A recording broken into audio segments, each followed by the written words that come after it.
people got the big White House on the right. I mean, big mansion. Right. That's that big one. Yeah, I mean big. They've been putting mulch out to lay. They keep it really looking nice. That's our home place. Okay. So, but you just have to have an imagination. When we bought it, it was a hell of a shape. It was all run down and growed up. Fences out there along the road and sheep. You know, it was a mess. But down from the front, if you went from the front door down the back street, they had 2 long rows of boxwoods. Over on the far side, facing north, they had a boxwood garden out there. I mean, just boxwoods everywhere, you know. And nobody owned the house. I mean, it was just abandoned, the house? No. People had lived there, and then, you know, of course, they sold it Okay. at an auction. I reckon the people died. Right. Happened, you know. But my father, with the construction company, he didn't like all them boxwoods. So he dug some of them out. There's a couple places in town where we transplanted some. They're still alive. You have some of the original ones out there at your cabin, you know, going in the driveway. You know, they wasn't near that big. Yeah. Other things have gotten out of control, you know. But anyway, that shows you when we were there excavating a lot. Everything shows us when we were digging out the basement. Right there, you see that's where you were going in. That's the back door. That's the back door. But I'm giving you all these pictures. I understand. I just want to record the story. Oh, you're recording the story. Yeah. Okay. But anyway, so basically what you do is you go in there, you clear the land, cut the trees, you know, you dig the foundation. Oh, yeah. And so you can see that Yeah, I can the see it. inside chimney there. I was telling you where that outside duct comes in, goes into that chamber to give you air for the fireplace up above. Right. So basically what that air does, it goes in to that cinder block space. You know, it's a square. Right. And that air goes in and just fills that up. So then that air goes up and comes out and burns your fire upstairs in the living room. Oh. You know. Well, it did. I would like to know where that. I would love to know where that baffle went. Yeah. You'll know what I'm talking about. It's not some. Just imagine a square box. Okay. And then it was about this tall. I paid $50 for that sucker way back when. It was about that tall, but just have to imagine like the top was like a lid. Okay.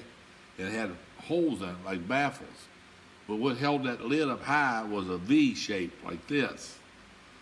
That way, see, the air can come up and hit the baffle, you know what I'm saying? Yeah. And go out. But what regulated how much air came into it, it had like an ash, but they called it an ash jump door. Yeah, it's still down there. Okay, it had like a metal lid on top of it, and you could slide that door so you open it. If you wanted to clean your ashes out, Right. you could. There's two of those. Okay, the top part would lift off. Right. And all you would have there would be, you know, the hole. Okay. And you could shove your ashes down there and go downstairs, and there's a clean out door, but it looks just like that door on that stove right there. Yeah. There's 2 of them down Yeah, there. and you open it up, and you take your bucket clean your and ash. your shovel, and you clean your ashes out. Right. Okay, that's the principle behind that. So you know the whole history now. And that was a big deal back then, because people were burning their houses down because they didn't have, they would burn the air Clean from up. within, no, they burnt the air within the room.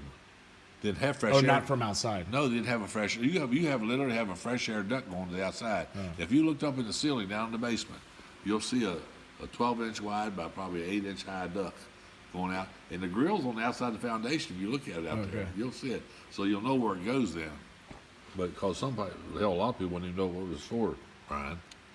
But in other words, the foundation was all back in the old days, was done with, you know, tar. Yeah. They tarred the foundation, and then the tar, a lot of people only had hog hair in it. That's what's inside the old time foundations. And I'll guarantee that, I bet you that basement don't leak. No. Because by God, we tarred the hell out of it. But anyway, the driveway that you got there is not going anywhere because that driveway is blue shell base.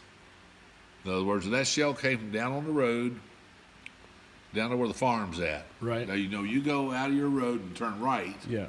and you go down, the guy bought the farm, he built all new fence along the road. That's Joe. Okay?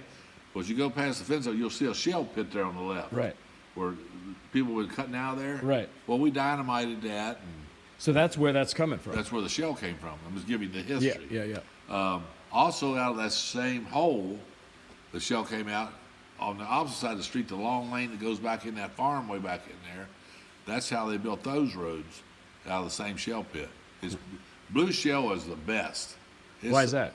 Oh, it's hard as hell. I mean, and clay shell is sort of more of an orangey kind. Yeah. And it's good too, don't get me wrong, but it's not as hard. And blue shell, I got blue shell out here on all my roads here. Right. Okay? But you usually, when you put blue shell down, you have to get a crawler, like that machine I was just showing you Yeah. over here. Yeah, I saw it. That green. That thing there, Yeah. got the metal tracks on it. You take them metal tracks, okay? Right. And you run over it until you just get it all crushed up and broke up and broke up and broke up. Then you come back and you choke it down with gravels. So you start with one size, and then you keep getting smaller until you get a really nice road. You don't have to ever worry about your road going nowhere. Okay. There's that. There's the foundation. You can see your road looks pretty good there. Yeah. That's where I was standing this morning. Yeah. I remember all of that damn stuff. I'm telling you, it was quite the project. How long did you? Did the logs come from somewhere, or did you? Oh Lord! Did you dry them out? No, they come from another. You know what? It's like a kit house source, No, right? it was a kit. There's no question about that. Where did they come from? They were way out someplace else, some other state. What kind of wood is it? It's southern yellow pine. I don't know if I know that correct answer. Exactly where I could look it up. But anyway, you can see a little bit how it's going, you know what I'm saying? That's crazy. And we had to lay them all out like a big puzzle. And then you had to start going up with them. What a lot of people don't know, and that's why that house is so nice and done right. That's why I went and built lots of other houses before I built my own. There's 12-inch screw spikes holding them logs together, okay? And every time you put one in, we would have to take and countersink the hole. In other words, you had two drills going. You had one with a wide, what they call paddle bit. So you made it bigger, okay? And then you took another straight bit and you drilled straight through the log, right through the center of that. Right, I saw that when we So when you put that beam in. When you drive that nail in, and you recessed it down in at least an inch, and you put that nail in there and you took a punch, I still have the punch over on the bench. You hit that thing, you drove that spike down, you got it down, all the way down in that recess for at least 1 inch. People said, why? Because that's what we were taught, and it's what we was told, because the logs dry out and shrink. Right, that's why I asked you how long they And them dried logs, out. you don't have no separation in your logs. Yeah. The people that didn't listen, and I went out on jobs and showed people what to do. I remember a guy back at Bryce Mountain, I showed him about the windows. These windows here, like right there. See, above those, we had to leave. There's gaps so the windows don't crack You're damn right. I mean, you had to leave, I think it was like 2 inches. as the wood fluxed. And then you trimmed it out, you know what I'm saying? Yeah, And yeah. You put insulation in there, of Right, I course. saw that. And then you put a board down. The board wasn't nailed to the log wall. The board was nailed to the frame of the window. You know what I'm saying? So as the shrink, the board moved, Right. Of course, without everything shifts cracking. without cracking the window. without cracking the window. Yeah. Guy didn't listen to me. Cracked every damn window in the house. He was only there like 2 years. He called me and said, man, these damn windows are cocked. I can't get them open. I said, did you leave it 2 inches above them? No, I didn't think that was necessary. I said, that's why you had me out there. I said, what do you think you paid me $300 for?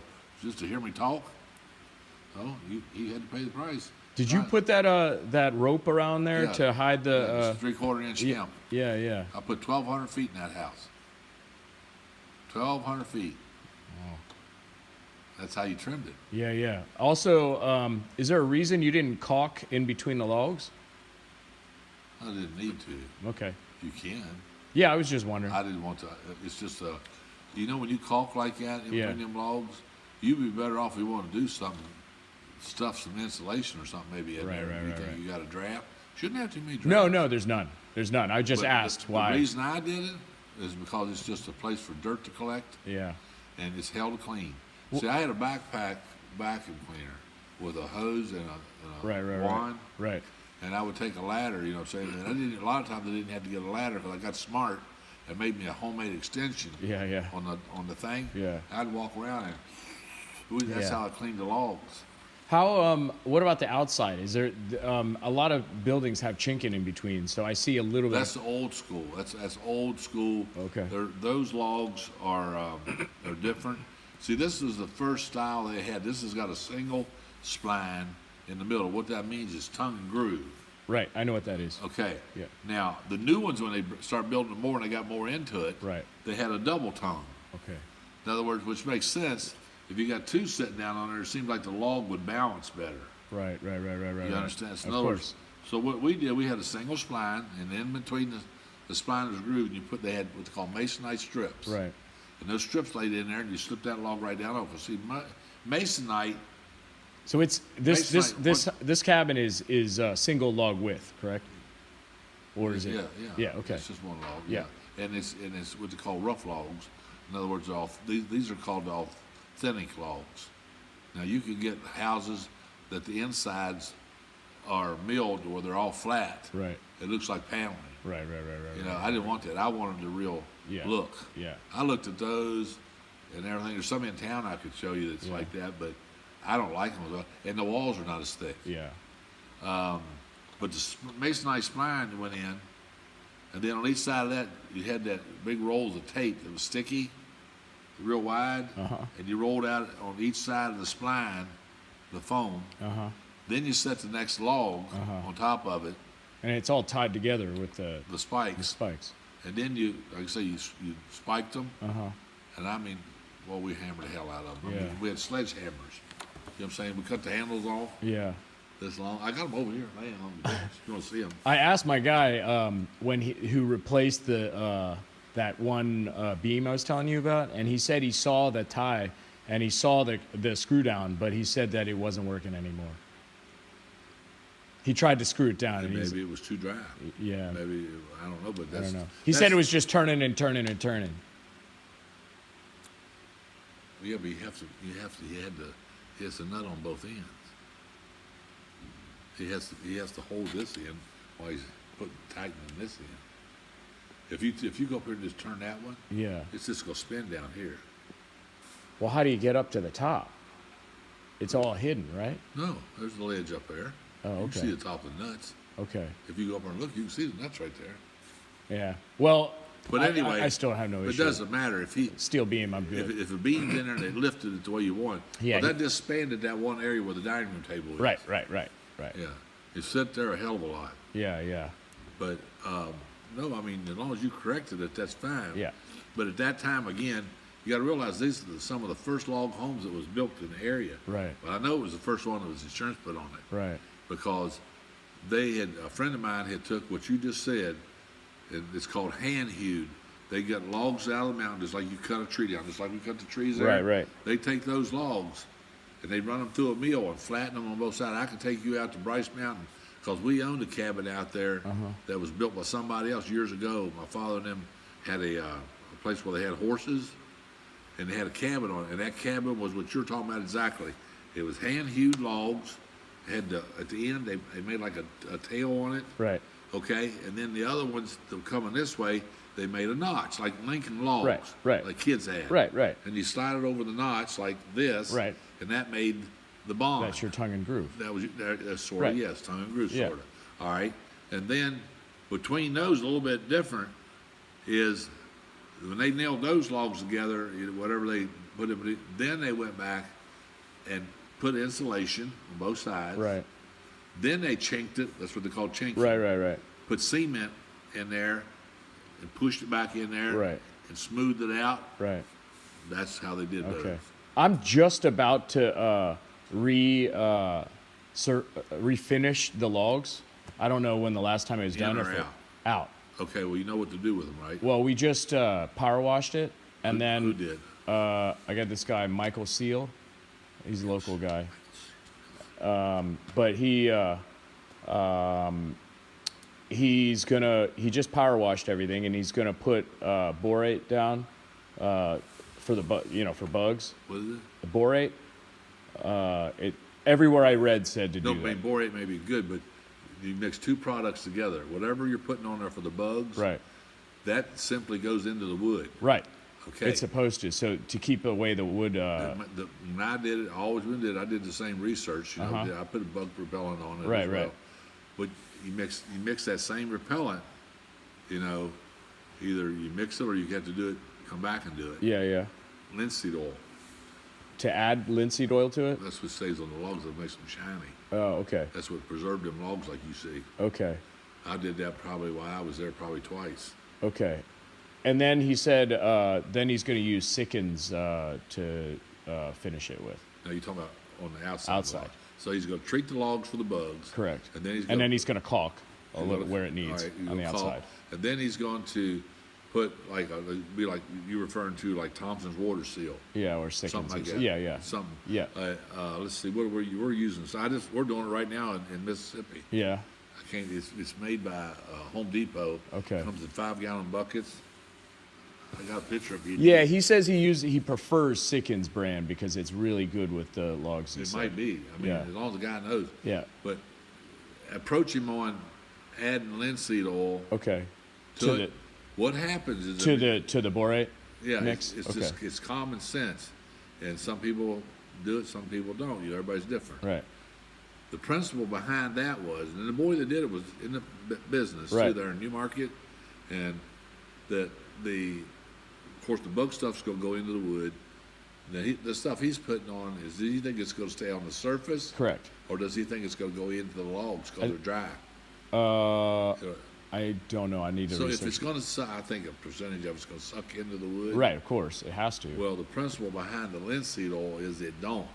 So it stops it. The linseed oil lays on the outside of the log. That's what gives it a shiny look. Right, but then how does your finish, your sealant, stay on it if it's oiled? I'm telling you, it'll stick like glue. Oh, the sealant will still go on top of this the linseed oil? The sealant, we mix it together. They mixed it together. With the sealant? Yes. Not with the bug treatment? No, not with the bug Oh, treatment. I misunderstood you. Okay. No, with the sealant. All right, You can ask him. I'm not saying you have to do it. Yeah. I'm just telling you what we did in the Yeah. past. Yeah. They might have a better product. Hell, this is 40-some years ago. Yeah. I mean, back then we was inventing things. Yeah. Yeah. Because we were the first to do it. Yeah. So, but I think the cabin looks damn good. It looks great. It's in great shape. The porch that you were talking about while I walked up this morning. I'm going to replace the steps, just the surface of the steps. They're getting kind of old. You gonna take the boards off? Yeah, take the boards You know off. what you should do? What's that? Put Trex on. Okay. Trex? Trex. Yeah. It's Yeah. called, it's a composite. Yeah. I know what the The composite. composite. Yeah. That's the new thing out nowadays. Yeah. We put it up here. We had the same thing you did up here at the pool. Yeah. Well, I did all of it. Should have my butt kicked. The top rail, I used a 2x6 Yeah. around it. Well, hell, You never have to touch it again. after about four years, that stuff started warping. And then the grains started coming up in the wood. Yeah. Because they don't make stuff like they used to. So what we did, we took the 2x6 off, and then we put the Trex on top for the handrail. And a lot of people don't know it, but you know, certain ones of those stuff, they're sort of crowned in the middle. Okay. The water runs off them, sheds off. It's not yeah. like flat. Right. But you can look into that. I've looked at a lot of that product for my own deck back in the city, so I'm aware. I can tell you where to go buy it. In Harrisonburg. Okay, at that. They put the new road in going clean across Harrisonburg out there, the 42 or whatever. But it's called Exterior Distributors. Okay. They've got nice product. Okay, And their cool. prices are good. Okay. So if you need to know anything, Cool. you just give me a call. Thanks so I'll much. tell you where to go, because I do it all the time. So I had landscape business 30 years. Okay. All these mowers, Yeah. tractors, loaders. I'm not doing nothing now. So you had the restaurant only because it was family. Yep. Okay. And you didn't have a choice. Yeah. Your parents told you to go to work, you went to work. We also had 2 farms, had a meat curing house. You have no idea, we were crazy. See your septic tank here, out there? Yeah. There it is. These pictures are going to do a lot of benefit for you. That's amazing.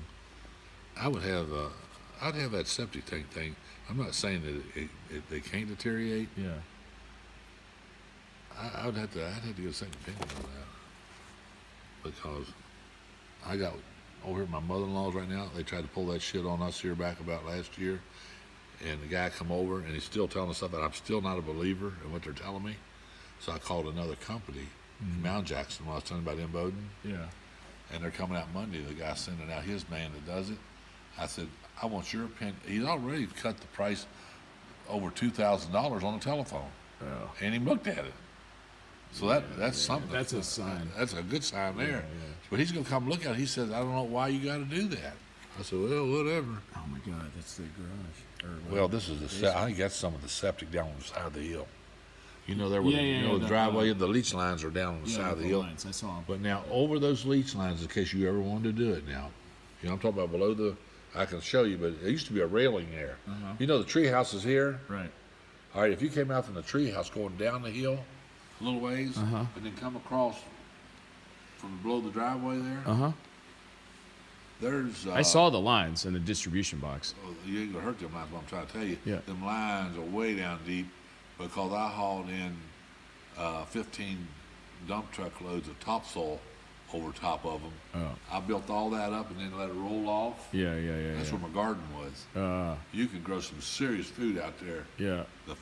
The ground's there. Okay, cool. You know what I'm saying? So as long as you use something like rototillers and stuff like that, you'll have no problems whatsoever. Okay. You wouldn't want to go out there and sock a big old plow down in the ground. No. I don't think that'd be too bright. But anyway, there's your logs there. There's it's going up. You can see how we were holding the beams up. By God, they were brute. Took 8 of us to lift a couple of them girders. Oh, that's crazy. That's the walkway to the living room. So now, ready? Wow, that's nuts. Here we go. I can't believe. Thank you for sharing with me. Because this is, like, I love seeing this type of stuff. Well, I mean, it's functional, but it's also, like... this is real deal, though. This is day by day. Yeah. I mean, it shows you how the rafters sit down on there. They had to cut in. They laid right against the ridge pole. Right. That's the other thing I was trying to tell you. This is easier to tell you this stuff. If you got a great memory, fine. If you don't, I'll tell you again sometime. I don't. That's why I'm recording. But on top of the ridge pole, it's what they call an apex. In other words, you have that beam, or the ridge, is this thick. But now when you put the rafters up, they stand flush with the top of the beam, like this. Right. So it's flush. It don't go past. Right. Okay. So now we've got a flat spot on top like this, don't we? So now when we put our plyboard up, it goes up and forms the A. Okay? So now what do we have underneath? You got that... It's called a chaseway. Okay. So you have a hollow spot. Right. And that's where the electrical wires are run for your ceiling lights. Okay. You're going to know all this. Somebody's like, you're a genius. That makes sense. But no, I'm just saying. But the kit, so you modified the kit. No. Didn't modify it. That's the way it was. You had to figure out how to run a wire. There ain't no genius out there telling us how to do it. We had, I'm serious, we invented the code at that time. We had to figure out what the county inspector was going to pass, and I told them what they were doing in Charlottesville, some of the houses. Right. So I had to take pictures, bring it over here and show it to these guys. Well, they was dumb as a fart. They didn't know nothing about these log homes. Yeah. So me and the electrician, whatever, we went and we showed to them. But you got to understand also, my daddy built houses. Right. So you understood. I understood a lot. I never built no log home before. Yeah. My dad thought I done lost my damn mind. But, I was one of them wild childs, I had to do something different. But I built a good house. I want you to know that. I'm just... It's old and it's still standing. It's in great shape. So it's properly built. Yeah. I took my time. I didn't rush. I love that house, and I love the cabinets. The wormy chestnut come out of some chicken houses of Mennonites up in Harrisonburg. Yeah. And that stuff was made by Miller Cabinets. There, at the time when I did that, there was over $15,000 worth of cabinets put in that house. It's beautiful. At that time, that was a lot of money. Yeah. You also should still have the vanities in the bathrooms. Yeah. They're the same. They're the same wood. Yeah. And the only thing they probably took away was probably for the mirror in the middle. I used to have old mule collar. Yeah, that's not there. Instead of leather. Yeah. It was old mule collar, a mule wore. Yeah. And put that leather thing, had the wood. Put a mirror in between. Yeah, with the wooden things went up the side. And we put the mirror in there. It looked cool as hell. That's funny. But I think they sold it. People, how people are. Yeah. But anyway, you're getting an education. And that used to be our van. So we had a smokehouse. We sold country hams. We cured them and then sold them. Are you having fun yet? Yeah, totally. Oh, that's the fireplace. Oh yeah, everything. So it shows you the fireplace, how it goes up. You have wall ties, you know, so those metal things go in between each layer so that they don't come off the wall. These are real authentic. You can see how thick these rocks are. Yeah. Ain't no damn facing. It ain't like that stuff I got up here at my house. Yeah. They're about this thick, and you stick them to the wall. Yeah. You have to put chicken wire on the. You have to put chicken wire To hold them up. on there so the mud will stick mud to will the stick chicken to it. wire. Yeah. It's crazy. But No, those are just proper. and this is called a heat form. In other words, you know, you got the fans and Yeah. everything, and the heat blows out at the Yeah. top. Yeah. I got it. Really blows heat out. Yeah, it does. So, but anyway, and there's nothing wrong with gas logs. Don't get me wrong. I mean, it's just if you don't burn wood and you're not gonna be there, there's nothing wrong with that. I'm burning. I got a gas fireplace up here in the living room. I didn't want one at first, And I got a wood. I'm getting used to it now. I got a like wood, it. Yeah, but I got a wood stove. And I got a wood stove next to it, so I got a wood I don't stove in need the other one. room. I'm So not I gonna said, change it back. so I go